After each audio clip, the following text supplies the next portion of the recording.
Vous venez d'être admise à l'illustre Académie des Arts Obscurs, et aujourd'hui, c'est votre premier jour. Avant toute chose, il vous faut rejoindre l'un des 4 dortoirs. Votre préférence se porte une chambre située dans le pavillon Lady Macbeth. Mais seuls ceux capables de résoudre l'énigme suivante pourront y résider.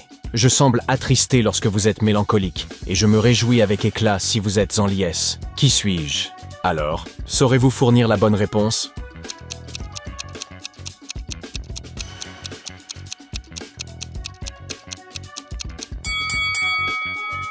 C'est un miroir.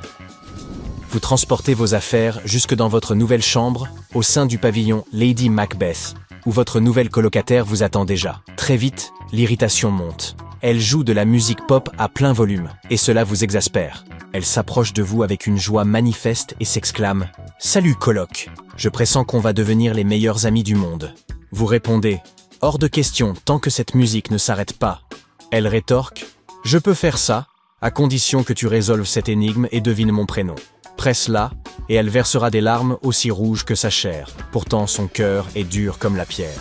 De quoi s'agit-il? Auriez-vous une idée de la réponse?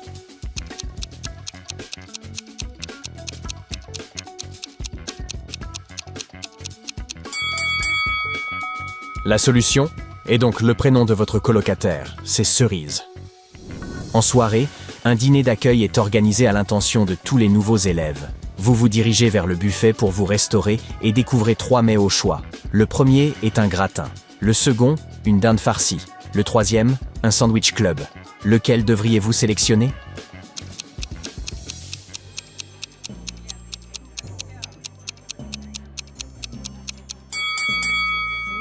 Avez-vous remarqué de quoi la dinde s'est garnie? Un mélange de poussière, de terre et d'immondices. Voilà qui ne ferait pas bon ménage avec votre estomac. Quant au sandwich club, la laitue qu'il contient est des flétries. On évitera sans hésiter. Les petites boules sombres visibles dans le gratin pourraient évoquer des insectes, mais ce ne sont que des grains de poivre noir. Il reste donc le choix le plus judicieux. Peu encline à la conversation, vous préférez vous isoler pour dîner tranquillement. Tandis que vous mangez, un jeune homme s'approche et prend place à vos côtés. « Salut, je m'appelle Xavier Bernard. Et toi, comment t'appelles-tu » « Ce ne sont pas tes affaires, rétorquez-vous. Mais votre réserve ne semble nullement l'ébranler. Et il insiste, désireux d'en savoir davantage. Vous lui lancez, puisque tout le monde ici semble friand d'énigmes, à l'image de ma colocataire, en voici une. Si tu parviens à y répondre, tu connaîtras mon nom. Quel jour correspondrait à hier si jeudi tombait 4 jours avant le surlendemain? Pensez-vous pouvoir aider Xavier?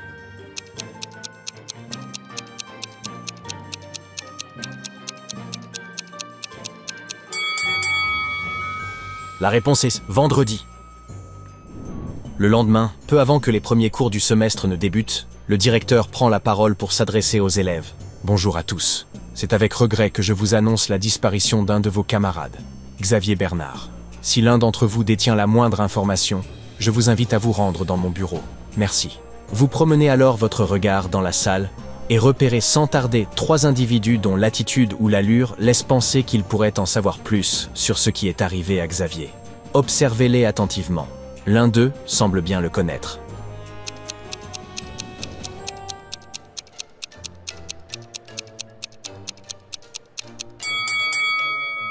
Voyez-vous la bague portée par le second garçon? C'est exactement celle que Xavier arborait lorsqu'il s'est approché pour vous demander votre nom. Ce détail n'est certainement pas anodin. C'est pourquoi vous décidez de le suivre lorsqu'il s'échappe, visiblement pris de panique. Il se faufile à travers les couloirs et s'immobilise face à une statue inquiétante. Puis, en une fraction de seconde, il disparaît. Vous vous approchez de l'endroit pour tenter de comprendre ce qu'il s'est passé. Un détail étrange vous frappe-t-il?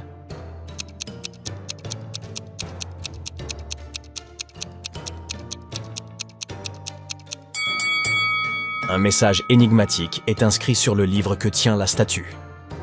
Vous le lisez donc. Je n'ai pas Dieu, mais jadis je voyais. Autrefois, j'avais des idées. Mais à présent, je ne suis plus que blancheur et vacuité. Que suis-je? Avez-vous deviné de quoi il s'agit?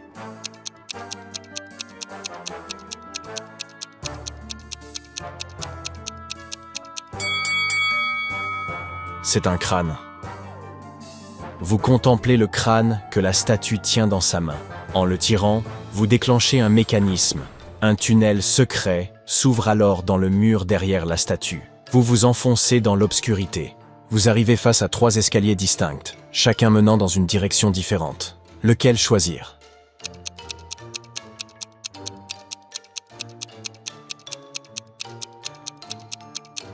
Vous souvenez-vous de la bague que portaient Xavier et ce type louche? L'emblème gravé sur leurs anneaux apparaît à l'identique sur la première marche du second escalier. Ce détail ne peut être qu'un indice. Vous devez prendre cette voie. Vous empruntez cet escalier et débouchez dans une bibliothèque sinistre. Le type louche surgit d'un recoin sombre et vous interpelle. « Pourquoi me suis-tu » Vous lui répondez sans détour. « Je sais que tu détiens des informations sur la disparition de Xavier. » Il rétorque. « Si tu souhaites gagner ma confiance, tu devras répondre correctement à cette énigme. Celui qui le fabrique n'en a pas besoin. Celui qui l'achète ne s'en sert pas. Celui qui l'utilise n'en profite pas. De quoi s'agit-il? Avez-vous trouvé la réponse?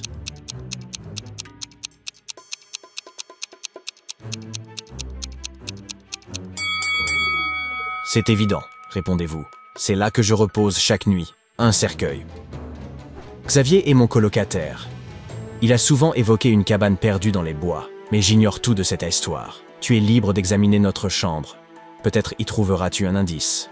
Vous entrez dans leur chambre et observez attentivement les lieux. Quelque chose vous semble inhabituel?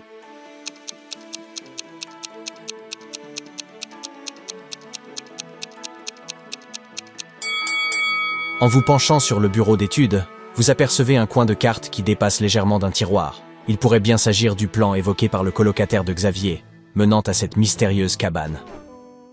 L'orientation de cette carte est une énigme en soi, tandis que vous tâchez d'en percer le sens. Cerise surgit dans la pièce, en larmes. Je n'arrive pas à croire qu'elle soit partie en vacances cet été sans m'en parler. Elle vous montre alors des selfies de 2 jeunes femmes, toutes 2 en train de poser sur la plage. L'une d'elles est une vampire, ce qui rend sa photo douteuse, car elle ne peut pas s'exposer au soleil. Êtes-vous capable de deviner laquelle?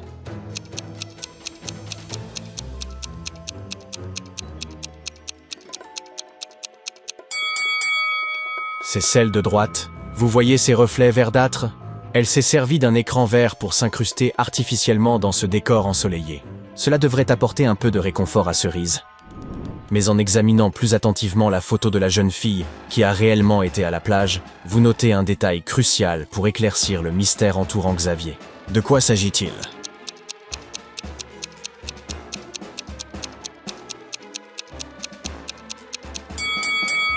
Voyez-vous la main posée sur l'épaule de la fille? Cela indique qu'une autre personne se trouvait à ses côtés au moment de la photo, et cette personne porte une bague identique aux autres. Cela suggère que ces gens font partie d'une société secrète ou d'un groupe dont vous ignorez encore tout. Dans l'espoir de recueillir quelques réponses, vous vous rendez à la rencontre de la jeune fille. Après l'avoir interrogée, vous découvrez qu'elle fait effectivement partie de cette société secrète, mais qu'elle n'acceptera de vous révéler quoi que ce soit qu'à condition que vous la rejoigniez. La seule manière d'y parvenir est de résoudre son énigme. Elle vous interroge. Un guerrier parmi les fleurs, muni d'une épée, il l'utilisera s'il le faut pour défendre son trésor sucré. De quoi s'agit-il?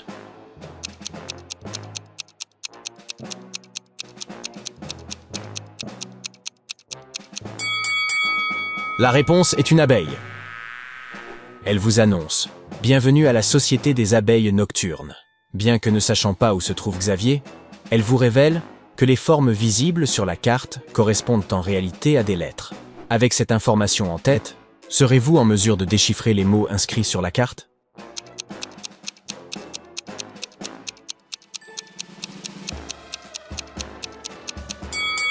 Une fois les formes transformées en lettres, vous découvrez le mot Nord, puis Est, Sud, et enfin Ouest.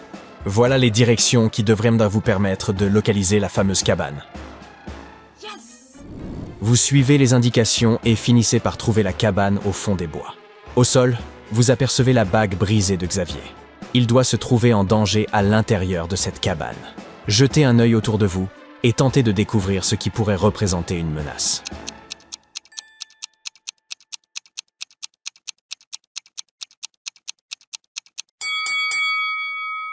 Vous voyez ces éraflures près de la porte? Et cette pleine lune dans le ciel? Ces signes suggèrent clairement la présence d'un loup-garou. Lorsque ce dernier sort de la cabane hurlant à la lune, vous ne prenez pas la fuite. Pourquoi?